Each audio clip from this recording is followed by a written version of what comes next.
Salat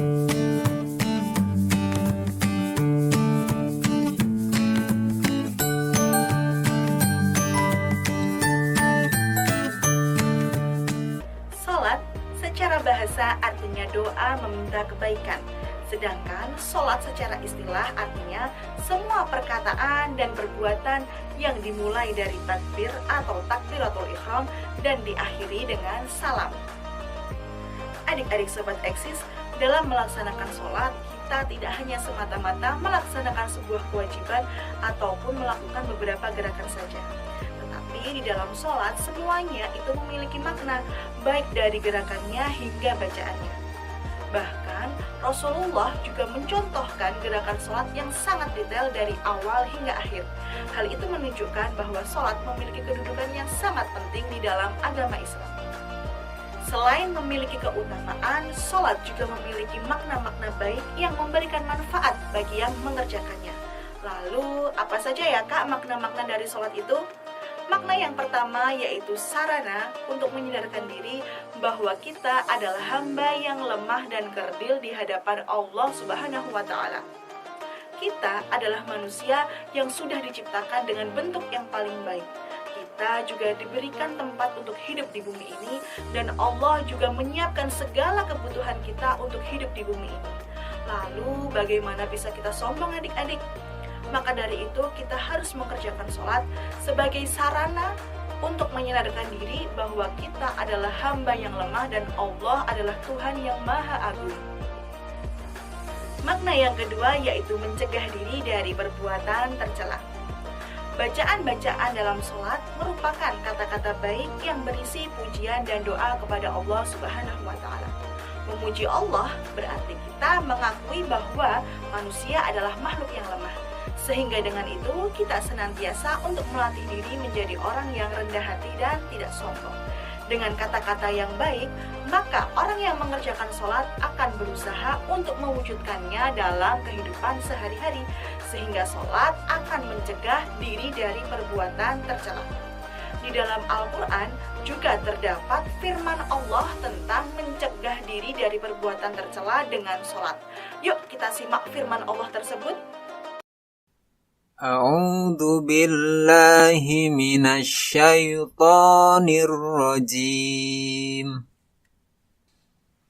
Bismillahirrahmanirrahim. Utlu ma uhiya ilaika minal kitabi wa aqimis shalah. Innas salata tanha 'anil fahsya'i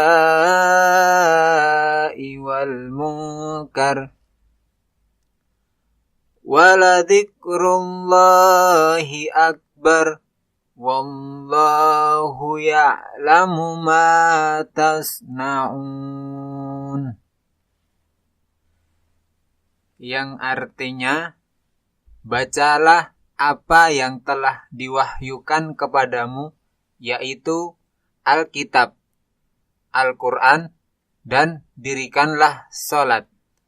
Sesungguhnya sholat itu mencegah dari perbuatan-perbuatan keji dan mungkar. Dan sesungguhnya mengingat Allah atau sholat adalah lebih besar keutamaannya dari ibadah-ibadah yang lain. Dan Allah mengetahui apa yang kamu kerjakan. Makna yang ketiga yaitu sarana berdoa kepada Allah. Sholat merupakan salah satu sentuhan kasih sayang Allah kepada kita semuanya. Karena dengan sholat, Allah memberikan kita waktu untuk berdoa dan mengadu atas segala permasalahan hidup kita. Bahkan Rasulullah SAW ketika mengalami kesulitan ataupun permasalahan, beliau segera melaksanakan sholat. Nah, adik-adik sobat eksis, sholat bukan hanya ibadah dengan gerakan itu-itu saja, tetapi dengan sholat kita bisa berdoa dan memohon ampun kepada Allah Subhanahu wa Ta'ala. Setelah kita mengerti tentang makna-makna sholat, adik-adik tahu nggak ya apa kerugian yang kita dapat ketika kita tidak mengerjakan sholat? Agar adik-adik lebih paham, yuk kita simak hadis berikut ini ya. Anin Nabiyyi sallallahu alaihi wasallam annahu dzakara sholata yauman faqala lahu man hafadha 'alaiha kanat lahu nurun wa burhanan wa najatan yaumal qiyamati wa man lam yakun lahu nurun wala burhanun wala najatun wa kana yaumal qiyamati ma'a qaruna wa fir'auna wa hamana wa ubayya bin khalafin. Yang artinya, Nabi Shallallahu Alaihi Wasallam pernah menceritakan tentang sholat pada suatu hari di mana beliau bersabda, orang yang memelihara sholat akan mendapatkan cahaya, petunjuk, dan keselamatan pada hari kiamat. Begitu pula orang yang tidak memeliharanya, ia tidak akan memperoleh hal tersebut. Ia akan bersama Qarun, Fir'aun, Haman, dan Ubay bin Khalaf di hari kiamat. Hadis riwayat Ahmad dan At-Tabrani dari Abdullah bin Umar. Setelah kita membahas tentang makna-makna sholat, sekarang kita membahas tentang makna zikir. Zikir berasal dari kata zakara yazkuru, yang artinya mengingat ataupun menyebut. Sehingga zikir artinya mengingat Allah Subhanahu wa Ta'ala. Zikir dilakukan dengan mengucapkan lafal-lafal ataupun bacaan untuk mendekatkan diri kepadanya.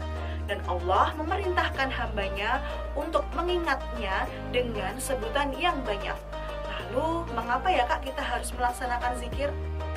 Adik-adik Sobat Eksis, manusia pasti banyak sekali melakukan dosa. Nah, dengan berzikir itu merupakan salah satu cara untuk bertaubat dan memohon ampun kepada Allah Subhanahu wa Ta'ala. Selain itu, zikir juga sebagai sarana untuk mengingat Allah dimanapun dan kapanpun, sehingga hal itu menjadikan manusia dengan hati yang tentram. Pada hakikatnya, semua anggota tubuh manusia itu bisa digunakan untuk berzikir. Zikir juga sebagai sarana untuk bersyukur dan mendekatkan diri kepada Allah seperti ibadah-ibadah lainnya, seperti ibadah sholat, puasa, ataupun haji. Zikir terbagi menjadi dua macam, yakni yang pertama zikir bilisani atau zikir dengan lisan, yakni zikir dengan menggerakkan kedua bibir. Yang kedua yaitu zikir biqalbi atau zikir dengan hati, yakni zikir yang tidak terdengar sama sekali oleh telinga dan dilaksanakan di dalam hati. Seperti halnya ibadah sholat yang memiliki keutamaan dan manfaat, zikir juga memiliki keutamaannya.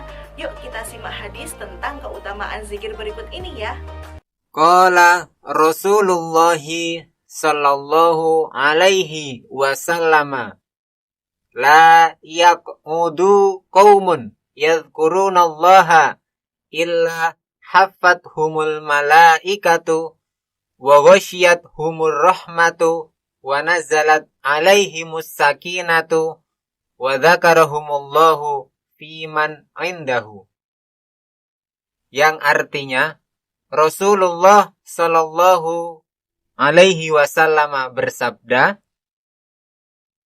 tidaklah suatu kaum duduk berzikir kepada Allah, melainkan mereka dinaungi oleh para malaikat, diliputi oleh rahmat, ketenangan turun kepada mereka, dan Allah menyebut-nyebut mereka di hadapan para malaikat di langit. Hadis riwayat Muslim. Wah, ternyata banyak sekali adik-adik manfaat dari ibadah sholat dan zikir. Karena sholat dan zikir banyak manfaatnya, maka kita harus melaksanakan ibadah tersebut sesuai dengan adab atau etikanya. Yuk kita simak adab dari sholat dan zikir. Adab-adab dalam pelaksanaan sholat. Yang pertama yaitu sholat tepat waktu. Yang kedua, sholat di tempat yang suci. Yang ketiga, sholat dalam keadaan suci, bersih, dan menggunakan pakaian yang terbaik. Dan yang terakhir yaitu khusyuk dalam pelaksanaannya. Sedangkan adab atau etika zikir yaitu yang pertama, membaca zikir sesuai dengan tuntunan ataupun sunnah Nabi Muhammad SAW. Yang kedua yaitu memahami makna zikir, dan yang ketiga zikir di tempat yang suci.